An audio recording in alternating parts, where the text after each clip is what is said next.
Muy buenos días, bienvenidos a Capilla Calvario, Iglesia El Camino. Les queremos dar las gracias por acompañarnos y agradecerles que en sus tiempos de oración nos levanten a nosotros y nos tengan en cuenta en ellas, y que el Señor nos pueda mantener, proveer y tenernos aquí en este lugar donde tenemos este ministerio. Y como siempre, después de darles la bienvenida, les quiero decir que ojalá que tengan sus Biblias con ustedes, si son ya acostumbrados a acompañarnos, sepan que les exhorto a que tengan la Biblia en sus manos para que nos puedan acompañar en el estudio de la palabra de Dios. Y es todo lo que hacemos aquí, leer la palabra, capítulo por capítulo, versículo por versículo y libro por libro. Así que estamos en el libro de los Hechos, estamos recorriendo ahorita el capítulo 26, precisamente este libro de los Hechos, del 19 hasta el final del capítulo, que es el versículo 32. Y como siempre, también les recuerdo que este mismo video estará en YouTube, en el mismo nombre, Capilla Calvario, Iglesia El Camino. Y gracias de nuevo por su apoyo. Les pedimos que si les gusta este estudio nos lo compartan con sus amigos, amistades, y que también siempre estaremos agradecidos que sus oraciones que levantan al Señor nos tengan en cuenta, y que el Señor nos pueda bendecir también. Y con esto vamos a pasar a nuestro estudio también. Que la gracia y la paz del Señor esté con ustedes y con nosotros también. Capítulo 26. Del versículo 19 hasta el final del capítulo, que es el 32, dice la palabra del Señor. Vamos a leerlo y después lo estudiaremos. Por lo cual, oh rey Agripa, no fui rebelde a la visión celestial, sino que anuncié primeramente a los que están en Damasco y Jerusalén y por toda la tierra de Judea, y a los gentiles, que se arrepintiesen y se convirtiesen a Dios, haciendo obras dignas de arrepentimiento. Por causa de esto, los judíos, prendiéndome en el templo, intentaron matarme. Pero habiendo obtenido auxilio de Dios, persevero hasta el día de hoy, dando testimonio a pequeños y grandes, no diciendo nada fuera de las cosas que los profetas y Moisés dijeron que habían de suceder, que el Cristo había de padecer y ser el primero de la resurrección de los muertos, para anunciar luz al pueblo y a los gentiles. Diciendo estas cosas en su defensa, Festo a gran voz dijo: estás loco, Pablo, las muchas letras te vuelven loco. Mas él dijo: no estoy loco, excelentísimo Festo, sino que hablo palabras de verdad y de cordura, pues el rey sabe estas cosas, delante de quien también hablo con toda confianza, porque no pienso que ignora nada de esto, pues no se ha hecho esto en algún rincón. ¿Crees, oh rey Agripa, a los profetas? Yo sé que crees. Entonces Agripa dijo a Pablo: por poco me persuades a ser cristiano. Y Pablo dijo: quisiera Dios que por poco o por mucho, no solamente tú, sino también todos los que hoy me oyen, fueseis hechos tales como yo soy, excepto estas cadenas. Cuando había dicho estas cosas, se levantó el rey y el gobernador y Berenice y los que se habían sentado con ellos. Y cuando se retiraron aparte, hablaban entre sí diciendo: ninguna cosa digna de muerte ni de prisión ha hecho este hombre. Y Agripa dijo a Festo: ¿podía este hombre ser puesto en libertad si no hubiera apelado al César? Señor, le damos muchas gracias de nuevo por este día. Le agradecemos, Señor, que usted esté entre nosotros, que nos toque, Señor, y que su Espíritu Santo tome control de este estudio para poder entenderlo. Que usted se manifieste por medio de su palabra, Señor, y que prepare nuestros corazones para entenderla y recibirla y atesorarla también, Señor. Gracias, Padre Santísimo, por esta oportunidad que tenemos nuevamente de estudiar su palabra. Bendiga a los que están viendo por medio del internet, bendíganos a los que estamos aquí, y que sea algo que nos edifique, que nos ayude a seguir creciendo en su presencia, Señor. Gracias por todo lo que hace. En el precioso, poderoso nombre de nuestro Señor Jesucristo. Amén. Bueno, ya llegando a este punto, ya hemos venido como Pablo en el estudio anterior nos estaba explicando, precisamente dirigiéndose con la mayor parte a Agripa, diciéndole su testimonio. Y ahora aquí nos continúa él, desde el versículo hasta el 18 que nos quedamos, él estaba contando cómo Jesús y las palabras que le dijo Jesús. Y ahora llega aquí y contando las visiones que tenía. Ahora en el versículo 19 nos dice: por lo cual, oh rey Agripa, no fui rebelde a la visión celestial. Pero sabemos que ya habiendo dicho eso de las visiones que Jesús le dio, de la plática que tuvo con Jesús, de haber recibido palabra de él, ahora él dice que no fue rebelde. Al inicio de su conversión, Pablo hizo una importante pregunta, si nos acordaremos, cuando estudiamos el capítulo 9 de este libro de los Hechos. Él hizo la pregunta, el Señor lo derribó del caballo y que lo alumbró con su presencia. Él dice, es el versículo 6 del Hechos 9, que temblando y temoroso dijo esta pregunta: Señor, ¿qué quieres que yo haga? Eso fue lo que él dijo. Eso es algo muy importante, que él, cuando Pablo preguntó, él lo hizo con una manera sincera. Y cuando el Señor le dijo, él obedeció inmediatamente. No lo dejó de hacer a pesar de las circunstancias. Y ahora en este versículo 19 está dando testimonio de que desde ahí, ese punto, él no dejó de hacer lo que Jesús le dijo. No dejó de hacer su visión. Y esto me recuerda a nosotros mismos hoy en día. A los cristianos de hoy en día somos un poco más como cáscara, no cáscara, pero somos quebrantados, somos muy fácil de quebrar, como esos panes de hojarasca que se agarran y se despedazan inmediatamente.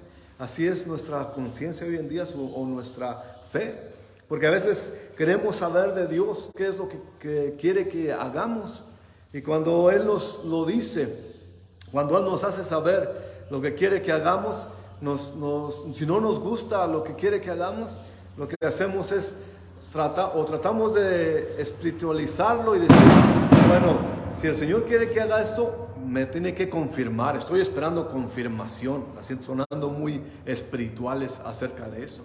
Y otras veces pues solamente ignoramos lo que el Señor nos dice, a pesar que le pedimos que haga, que quiere que hagamos nosotros. Y Pablo nunca fue rebelde, como él dijo. Nosotros a veces sí nos rebelamos en contra del Señor. Cuando Él nos manifiesta lo que quiere Él que hagamos y no nos gusta a nosotros, entonces buscamos salidas, nos salimos por la tangente o buscamos excusas para no hacer lo que el Señor nos manda que hagamos. Así que no hay pretextos. Para Pablo nunca hubo pretextos. Pablo demostró su fe, y vamos a ver durante nuestro estudio que él tuvo muchas oportunidades de, como decimos comúnmente, rajarse, de poner pretextos, de decir, no, esto está muy difícil.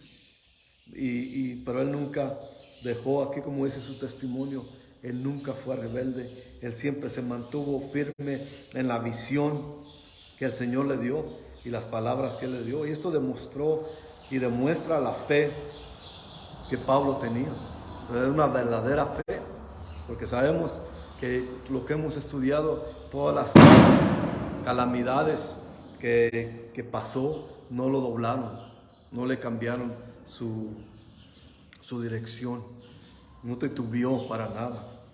Y eso es lo que a veces nosotros hacemos, que titubeamos, pero debemos ser nuestra fe como la de Pablo, porque Pablo demostró con esa fe que después de la gracia y después de la fe sigue la obediencia. Tenemos que ser obedientes a la palabra del Señor. Y continúa aquí Pablo en Hechos 26, versículos 20 y 21, diciendo: sino que anuncié primeramente a los que están en Damasco y Jerusalén y por toda la tierra de Judea, y a los gentiles que se arrepintiesen y se convirtiesen a Dios, haciendo obras dignas de arrepentimiento. Por causa de esto, los judíos, prendiéndome en el templo, intentaron matarme. Vemos que la importancia del evangelio de Pablo es decir que tiene que haber un arrepentimiento. Él nunca dejó de decir que se arrepintiesen y vinieran a Dios. Siempre tiene que haber arrepentimiento. Y esto que dice aquí, que se convirtiesen a Dios y haciendo obras dignas de arrepentimiento. ¿Cuáles eran esas obras? Pues dejando hacer las obras de pecado y dejando de hacer las obras desobedientes a Dios. Las obras de arrepentimiento de hacer todo lo contrario a la vida pecaminosa que tenían. Y eso es lo que tiene que llevar. Y eso es lo que tenemos que enseñar. Sí, es cierto, cuando los ministros, cuando los pastores enseñan, Dios te ama así como eres. Dios te recibe, Dios te quiere. Pero tiene que haber ese arrepentimiento. Dios te limpia, Dios te atrae. Y es la obra de Dios la que empieza a manifestarse en la vida del cristiano. Por eso es que las obras dignas de arrepentimiento, no es que quieras por buenas obras querer la salvación, sino eso es que vienen las obras que haces, es porque ya eres salvo. Y esas son las obras dignas de arrepentimiento. Ya no pensamos como pensábamos, ya no hacemos lo que hacíamos. Y en el 21 donde dice, por causa de esto los judíos, prendiéndome en el templo, intentaron matarme. Por eso es bueno estudiar la Biblia versículo por versículo. Y es que al estudiar los versículos 22 y 21, sabemos que él inmediatamente después de su conversión empezó a ministrar, como él dice aquí en Damasco, y eso casi le cuesta la vida. Eso lo vimos desde el capítulo 9. Les pido una disculpa por estos truenos. Esas son las obras religiosas que hacen el pueblo aquí. Truenan muchos cohetes. Y siguiendo aquí con nuestro estudio, dice de la misma manera, cuando intentó hacerlo, él llevando el evangelio a Jerusalén, los judíos trataron de matarlo. Y eso lo vimos también en todo el capítulo 9, versículos 29 y 30.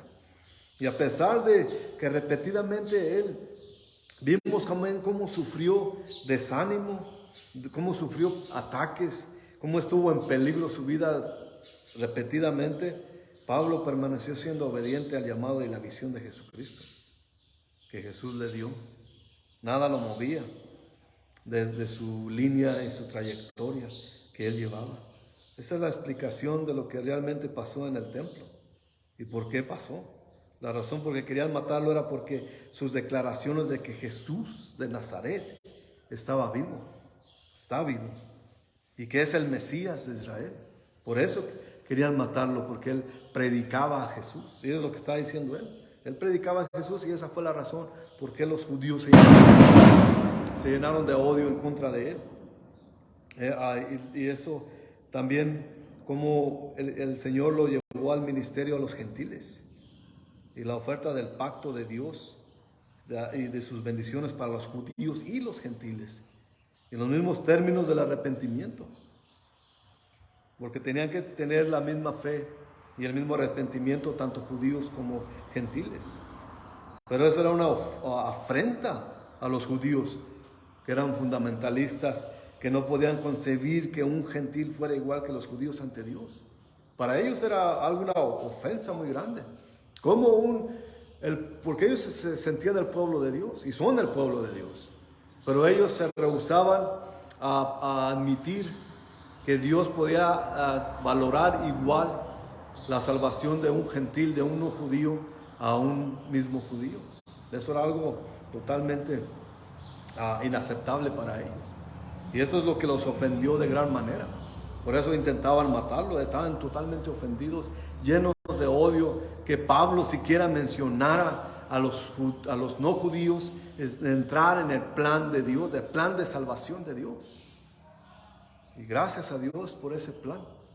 Gracias a Dios que el plan de salvación de Dios incluye a nosotros los no judíos.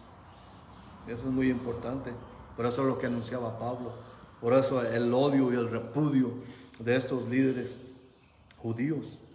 Y aquí en el versículo 22 dice, pero habiendo obtenido auxilio de Dios, persevero hasta el día de hoy dando testimonio a pequeños y a grandes, no diciendo nada fuera de las cosas que las profecías y Moisés dijeron que habían de suceder. Esto también es muy importante. Tenemos que entender lo que está diciendo aquí Pablo. En la frase donde dice que él testifica a los pequeños y grandes, no quiere decir que eran niños y adultos, que podía suceder. Pero está hablando acerca grandes y pequeños de acuerdo a la posición social. Porque todos cabían en el plan de salvación de Dios, ricos y pobres. Y hay unos se creían muy santos porque daban muchas limosnas, daban mucho dinero a la iglesia y se creían salvos por eso, que ya pagaban su camino y la entrada al cielo. Pero él está diciendo ahí pequeños y grandes, todos caben, porque había ricos muy generosos, muy buenos, santos, pero había también pobres que también eran muy generosos y eran santos. Y aquí en la segunda parte del versículo 22, esta también es muy importante porque él dice que que lo que dijo nunca fue fuera de las cosas que los profetas y Moisés dijeron que habían de suceder. O sea que él nunca dijo nada nuevo. Eso está por la escritura. Es muy bueno tener un buen comenzar con las visiones, pero es otra cosa mantener la trayectoria. Especialmente cuando las cosas se ponen difíciles. El hecho de que Pablo se mantuvo firme y continuó es prueba de su conversión y evidencia de su fidelidad a Dios.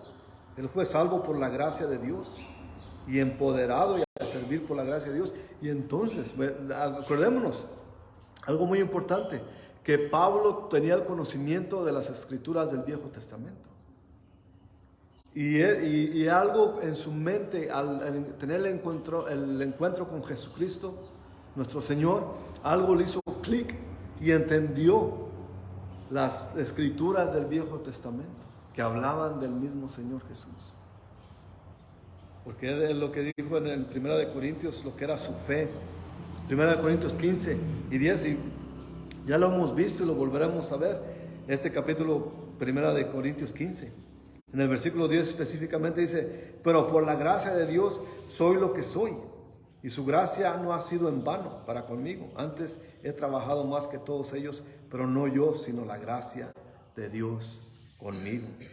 Si pudiéramos sumarizar en una sola palabra la vida y ministerio de Pablo, sería testificar, como vimos en Hechos 26:16, cuando Jesús le dijo, levántate y ponte sobre tus pies, porque para esto he aparecido a ti, para ponerte por ministro y testigo de las cosas que has visto y de aquellas en que me apareceré a ti. Él simplemente compartía con los demás lo que había aprendido y experimentado como seguidor de Jesucristo. Su mensaje no era algo que él lo había formulado o pensado, que había inventado algo. Sabemos que las sectas del mundo, ellos inventan su propia santidad y las gentes, los líderes de sectas inventan su propia superioridad y convencen a las demás gentes de que ellos son superiores y que son hombres supremos, escogidos. Pero aquí Pablo no inventó nada de eso. Todo estaba basado en las escrituras del Viejo Testamento.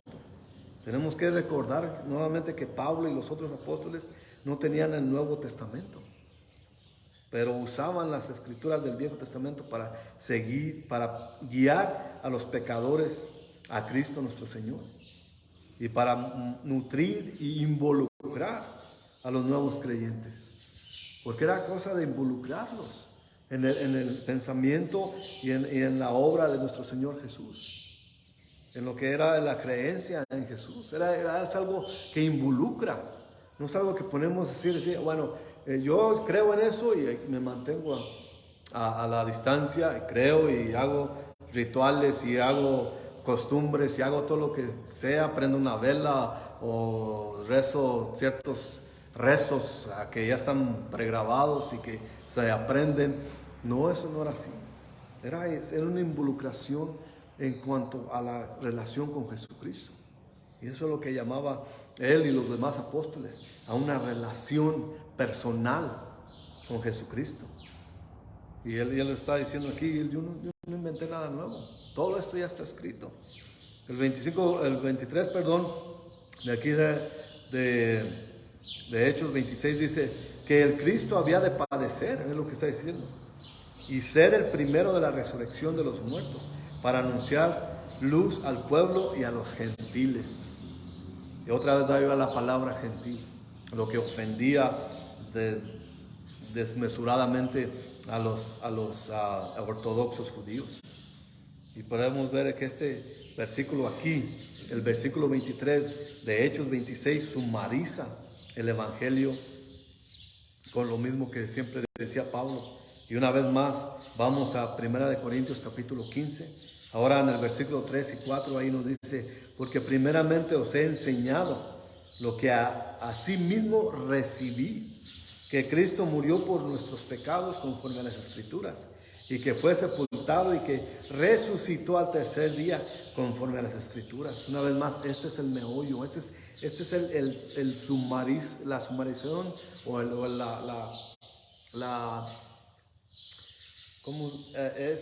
es como todo el núcleo de nuestra fe, que Jesucristo, lo que está en 1 Corintios 15 del versículo 3 y 4, que Cristo murió por nuestros pecados, pero no se quedó muerto, resucitó al tercer día, conforme a las Escrituras.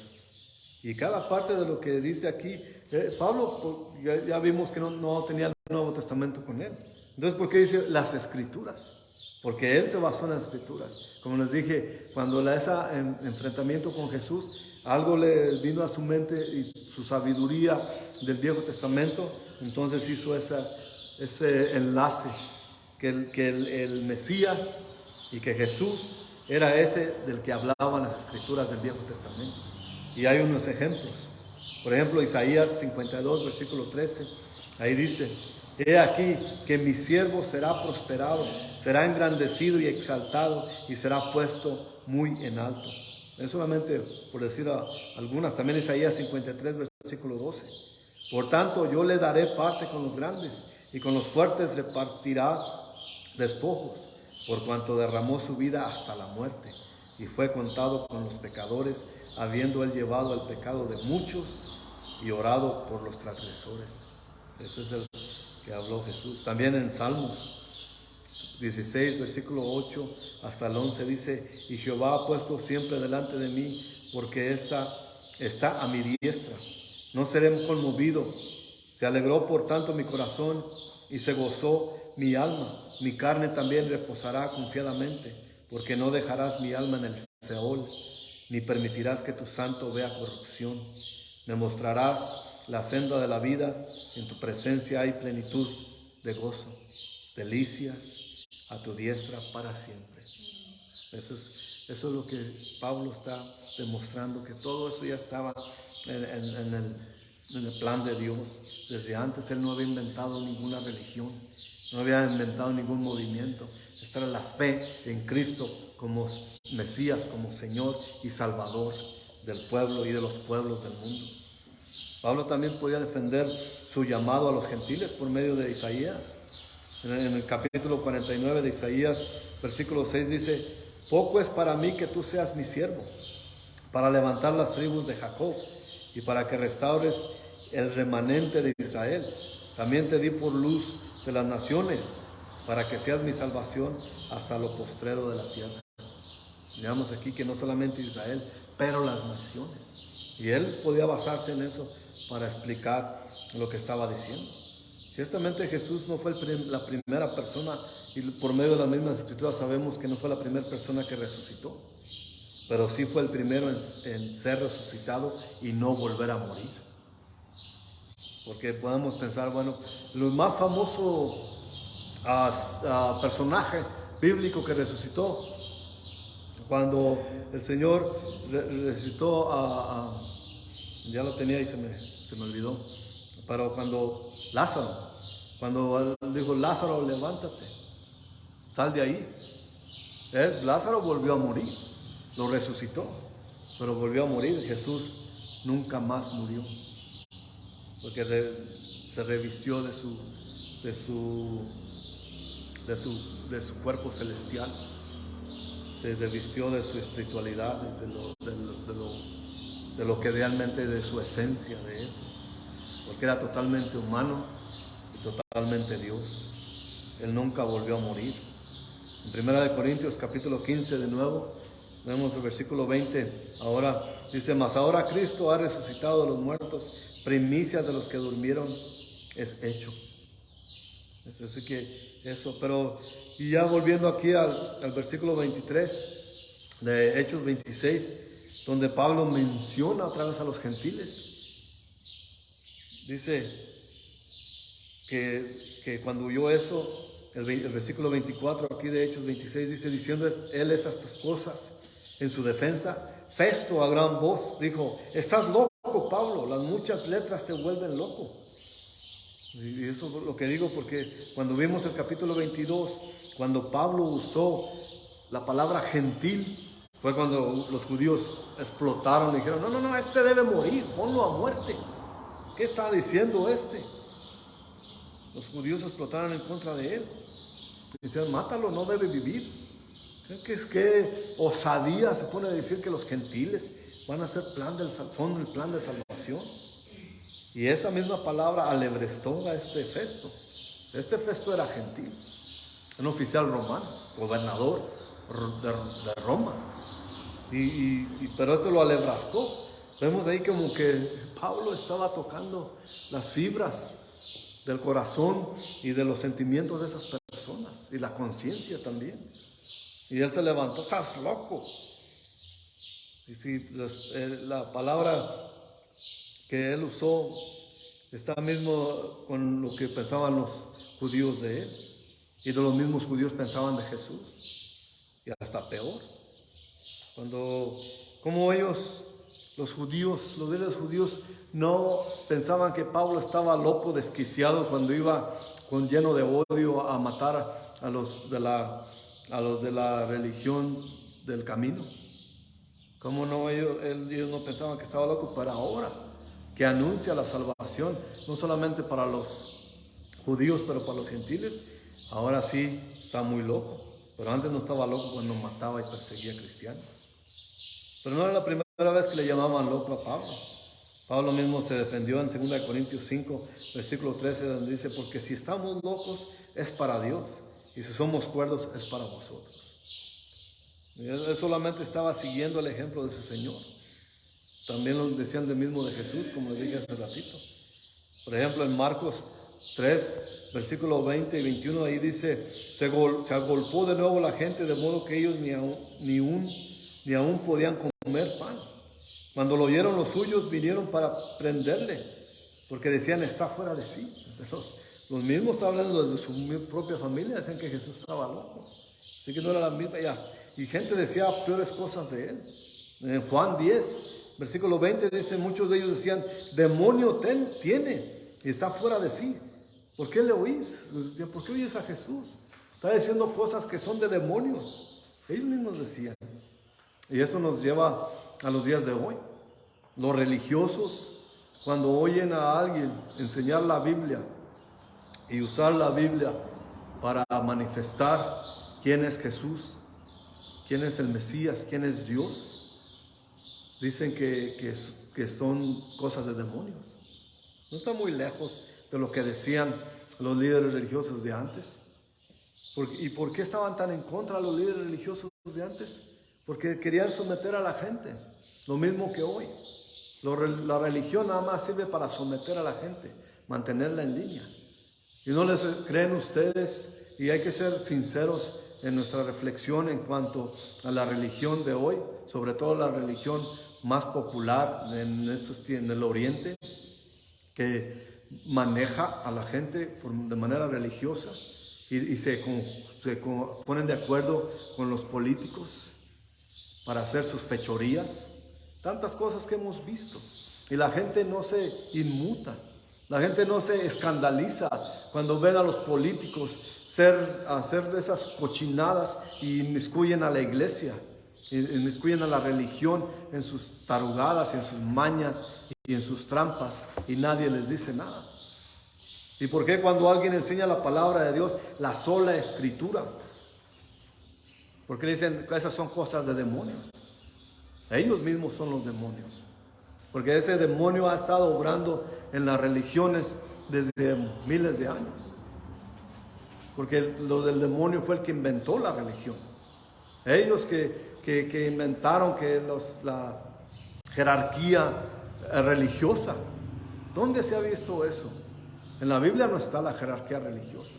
Están los hombres llamados por Dios, por Jesús mismo, los apóstoles.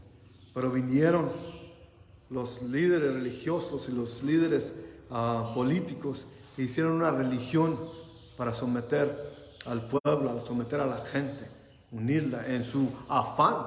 Y tenemos que estudiar eso en la historia. Y esto está muy conocido en la historia del mundo, que fueron los líderes políticos que inmiscuyeron a los religiosos para controlar a la gente y agrandar sus posiciones en el mundo, de ocupación, de ir por todo el mundo ocupando territorios, usando la religión como manera de someter a la gente.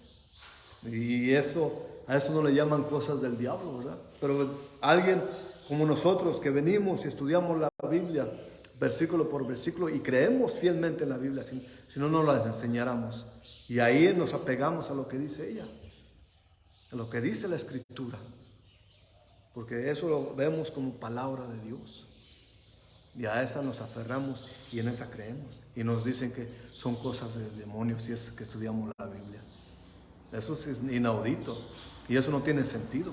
Pero aún así lo hacen y la gente se deja llevar por eso. Pero no se inmutan cuando ven a los líderes religiosos hacer cochinadas y robar a la gente y hacer lo que hacen. ¿Por qué no se inmutan? Eso sí es locura. Eso sí es cosa de demonios. Pero ya continuamos aquí en nuestro estudio antes que se nos vaya el tiempo. El versículo 25 y 26 dice: mas él dijo, no estoy loco, excelentísimo Festo, sino que hablo palabras de verdad y de cordura.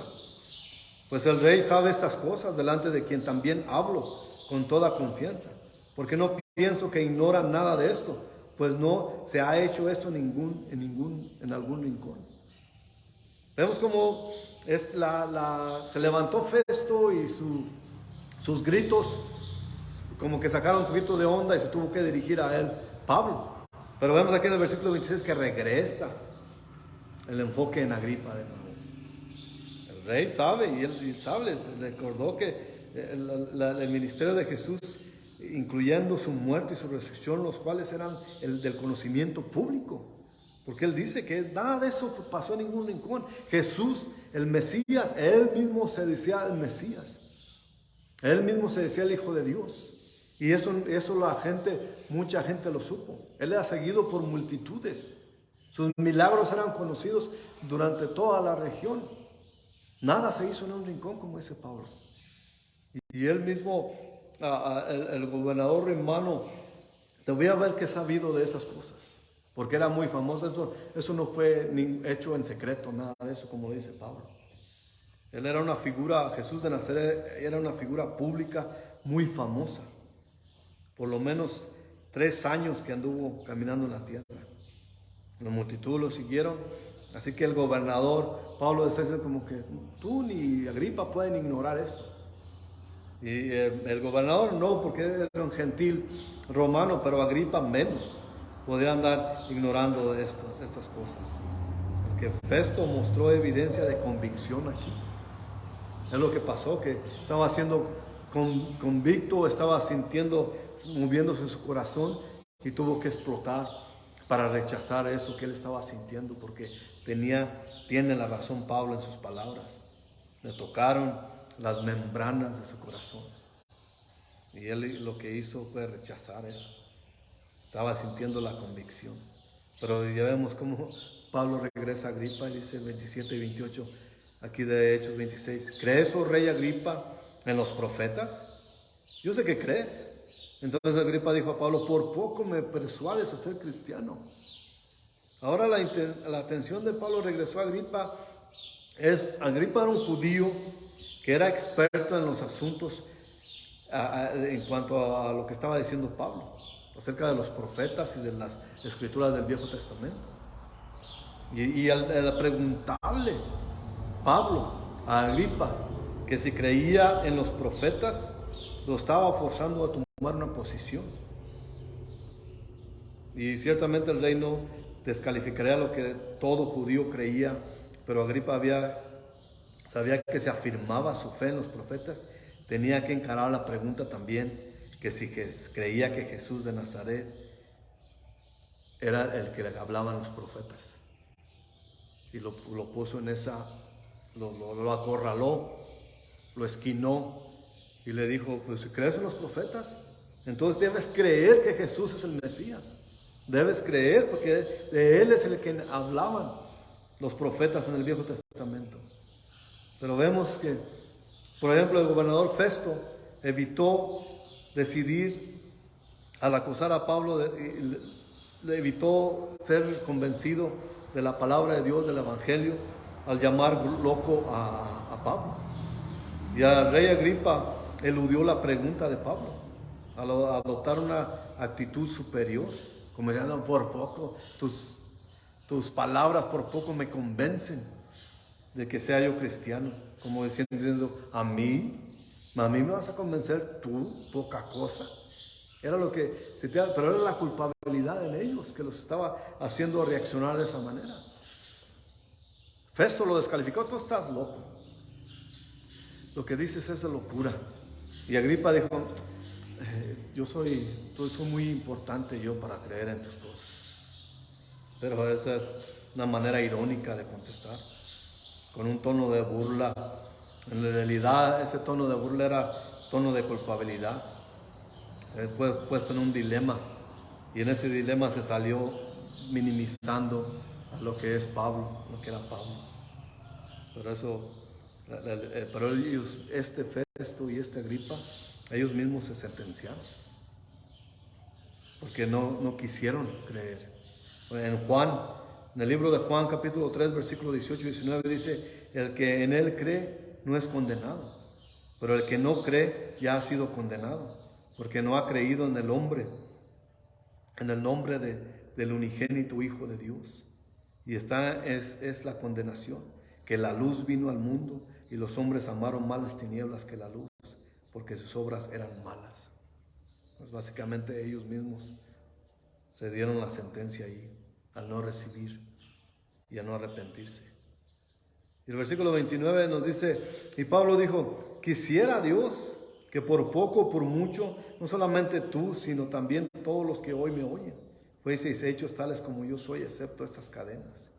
La contestación de Pablo no solamente fue cordial y amable, pero también llena de compasión.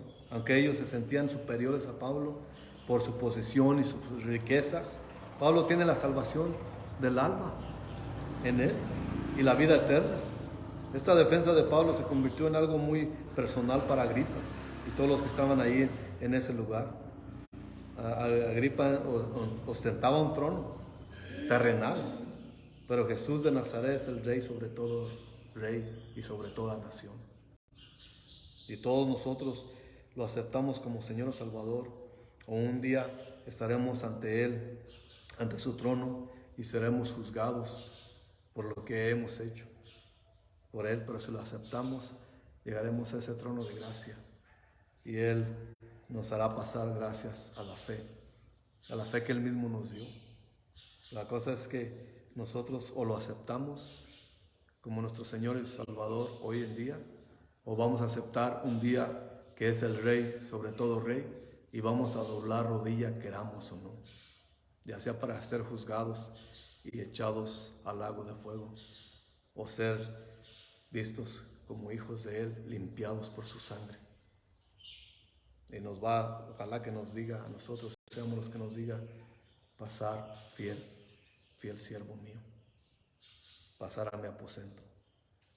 Esa es la diferencia. Agripa, Festo, se creían muy importantes para recibir el Evangelio. Pero a pesar de que Pablo el que estaba en sus cadenas, ellos estaban encadenados al pecado. Pablo era el verdadero juez. Ellos eran los que estaban siendo juzgados. El versículo 30 y al 32, ya para terminar, dice: cuando había dicho estas cosas, se levantó el rey y el gobernador y Berenice y los que se habían sentado con ellos. Y cuando se retiraron aparte, hablaban entre sí diciendo: ninguna cosa digna de muerte ni de prisión ha hecho este hombre. Y Agripa dijo a Festo: ¿podía este hombre ser puesto en libertad si no hubiera aceptado a César? Como diciendo, cometió un error. Se puede ser hecho libre si no hubiera apelado a César. Y muchos dirían, bueno, quizás Pablo hizo un error, pero no. Esa era la voluntad de Dios, que Pablo iba a llegar a Roma y llegaría a Roma. Y esa era la voluntad de Dios. Pero lo que podemos ver aquí, que los que estaban siendo enjuiciados eran una vez más Festo y Agripa y los que estaban con ellos. Pablo les estaba dando la entrada a la vida eterna y ellos la rechazaron. Ellos se burlaron de él. Ellos eran los prisioneros de sus propios pecados y ellos decidieron quedarse en ellos. Ahora, ya para terminar, mi pregunta es a usted: si usted está bien con Dios, qué bueno, pero si no está bien con Dios, lo exhorto a que se venga el arrepentimiento, porque solamente Jesús tiene la remisión de pecados y el perdón, y Él puede darle salvación, y Él entiende, Él sabe, y Él puede recibir su oración. Y su oración no es una que yo pueda inventar o que ya esté inventada. Su oración es su corazón, que usted le hable a Jesús de sus propios sentimientos y le pida que entre a su corazón. Esto es lo que tiene que hacer. No hay fórmulas mágicas, no hay nada, es solamente su corazón, pidiéndole a Jesús que entre a su vida y su corazón y que lo guíe, que lo lleve por ese camino. Y le exhorto que lo haga. Vamos a orar. Señor, le damos muchas gracias de nuevo por su palabra. Le pedimos, Señor, que su Espíritu Santo se siga manifestando en nuestras vidas. Le pido por los que están ahorita conectados y los que estamos aquí, que su Espíritu siga, Señor, ungiéndonos, guiándonos, proveyéndonos no solamente de las necesidades que tenemos materiales, pero también la necesidad espiritual que tenemos para irradiar la fe que tenemos en usted, Señor. Que la gente pueda ver en realidad que en nosotros hay algo diferente, algo muy diferente a lo religioso, algo muy diferente a lo que tiene este mundo. Y es usted, Señor, y su Espíritu Santo en nosotros. Le pido, Señor, que usted se mueva en las vidas de los que estamos aquí, los que están viéndonos. Que usted provea por las necesidades de todos nosotros. Que provea y sane las enfermedades, Señor. Que bendiga nuestros hogares y que sigas con nosotros, Señor. Guiándonos, corrigiéndonos, moviéndonos, bendiciéndonos y ungiéndonos, Señor. Gracias de nuevo, Señor. Siga bendiciendo este día y que seamos útiles para su reino, Señor. Bendiga este tiempo y bendiga a las familias enteras que están conectadas, Señor. Se lo pedimos suplicándole en el precioso nombre, sobre todo nombre, Jesucristo nuestro Señor. Amén. Nos veremos la próxima vez. Que Dios los bendiga grandemente. Síganos manteniendo en sus oraciones y la próxima semana regresaremos si Dios quiere. Hasta la próxima.